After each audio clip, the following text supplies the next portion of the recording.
Monsieur le Premier ministre, Mesdames, Messieurs les membres du gouvernement, Mesdames les membres du patronat, Madame les membres de la société civile, camarades secrétaires généraux, chers invités, camarades travailleurs.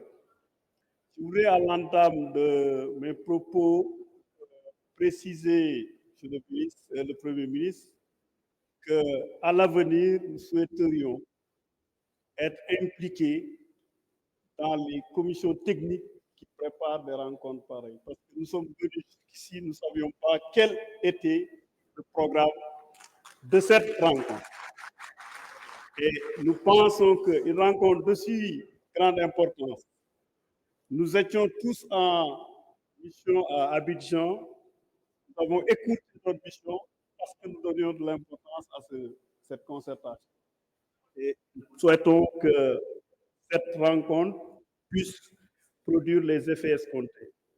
Je vous adresse les salutations de la Confédération des syndicats autonomes, la CSA. Monsieur le Premier ministre, la CSA se réjouit sincèrement de la tenue de cette rencontre tant attendue avec vous et vos collaborateurs pour exprimer de vive voix les préoccupations du monde du travail et prendre connaissance des orientations que vous allez imprimer à l'économie de notre pays et dont les piliers demeurent les travailleurs.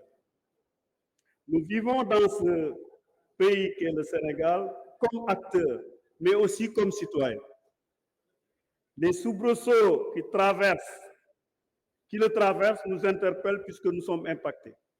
C'est pourquoi, Monsieur le Premier ministre, nous souhaitons vous exprimer nos vives préoccupations quant au sort réservé à des milliers de travailleurs dans les services publics de l'État, dans l'administration et dans les sociétés et entreprises publiques et parapubliques.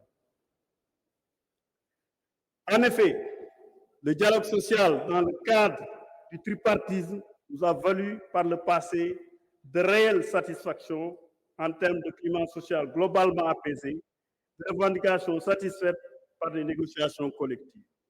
Il est aussi vrai qu'en dépit de cette modalité de gestion des relations professionnelles, il subsiste toujours des questions importantes dont la prise en compte continue de mobiliser nos confédérations syndicales. Il s'agit notamment du respect des libertés syndicales, dans la délivrance des récépissés des syndicats au niveau du ministère de l'Intérieur,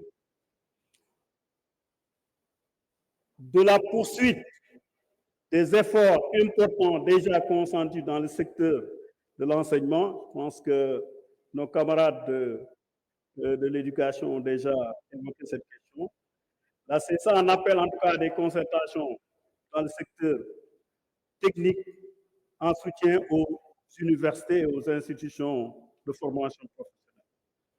Du respect des accords signés avec les syndicats d'enseignants, ils sont revenus là-dessus, j'en passe. De l'harmonisation du système de rémunération dans la fonction publique, étatique et locale. Je pense que notre camarade Sissoko en a parlé.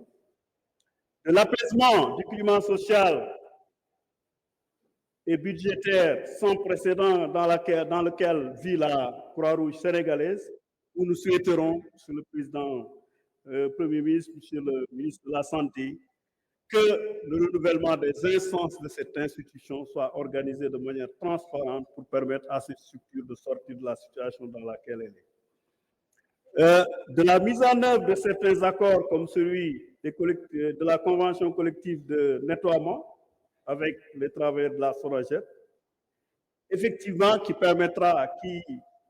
constitue un instrument, la SONAGED, de création de beaucoup d'emplois pour la jeunesse de notre pays, mais également de la préservation des terrains attribués aux travailleurs du nettoiement qui a été accordé depuis 2022 et que malheureusement la situation en Mbour 4 bloque effectivement la prise d'effet de ces attributions. Nous souhaitons également faire un plaidoyer pour, dans le cadre de la réforme de la Sénélec, les camarades syndicats de la Sénélec, à travers leur convergence, souhaitent l'organisation d'une large concertation nationale sur cette réforme afin de permettre à tous les acteurs de donner leurs recommandations sur ce projet. Également, nous avons quelques préoccupations, Monsieur le Premier ministre, qui sont d'ordre organisationnel. Une structure comme les NEAS, les nouvelles éditions africaines, qui a malheureusement un projet de réforme qui date de plus de 10 ans, qui n'est toujours pas mis en œuvre. Et nous tous, nous savons ce que les NEA ont joué dans l'éducation dans notre pays. Nous avons également la question de la poste, où aujourd'hui, la question qui se pose, c'est comment mettre en place le plan de redressement dans lequel les travailleurs et la direction générale, les syndicats ont déjà travaillé et qui nécessite vraiment une mise en œuvre.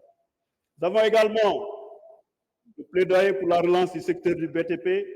Nos vis-à-vis du patronat peut-être vont y revenir, mais nous, notre plaidoyer, c'est que la relance du secteur du BTP devra permettre de préserver des milliers d'emplois dans notre pays et je pense que nous sommes à la recherche de l'emploi, Monsieur le Premier ministre. Chers camarades, l'évolution de la situation économique de notre pays et sociale va naturellement et nécessairement charrier les nouvelles revendications par les travailleurs et des solutions comme celles pour lancer passif social devront être traitées à la lumière du Jubal. Cependant, aujourd'hui, puisqu'hier, le contexte de nos finances, que M. le ministre des Finances vient de décrire, va devoir traverser notre pays et impose l'impératif permanent d'un dialogue tripartite, sincère et responsable. L'enjeu étant de faire que l'économie des conflits sociaux qui aggraverait dans son ensemble la situation dans laquelle notre économie se trouve. Au demeurant, la CSA a toujours été, a toujours donné un impératif de créer les bases solides qui permettent de trouver un consensus fort afin que des solutions soient trouvées par rapport à ces dialogues. Restons, au-delà de l'ensemble de ces préoccupations, restons ouverts à des rencontres aujourd'hui qui permettront aux concertations tripartites à venir devront déterminer toutes les conditions socio-économiques, politiques qui permettront de gérer au mieux et de dépasser la grave situation de crise financière dans laquelle nous sommes. De l'avis de la CSA, ces conditions sont les suivantes. L'ouverture de négociations tripartites sur la plateforme revendicative des centrales syndicales sénégalaises. La réintégration des travailleurs abusivement licenciés dans les services étatiques comme dans le secteur parapublic et privé, sans respect de la réglementation en vigueur.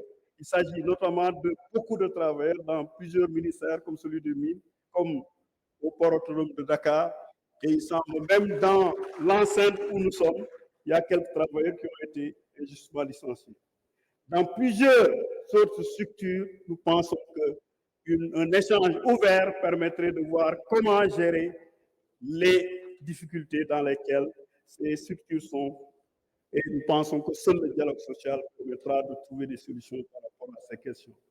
La disponibilité et l'ouverture et l'accessibilité des autorités envers les responsables syndicaux et leurs syndicats demeure une exigence sur le Premier ministre si nous voulons sceller un dialogue social pérenne et productif. Enfin, camarades, entre guillemets, Monsieur le Premier ministre, pour ne pas dire ex-camarade, la CSA vous remercie, exprime tout son espoir que ces préoccupations portées à votre aimable attention seront traitées dans le cadre d'un dialogue social constructif et dynamique. Je vous remercie de votre aimable attention.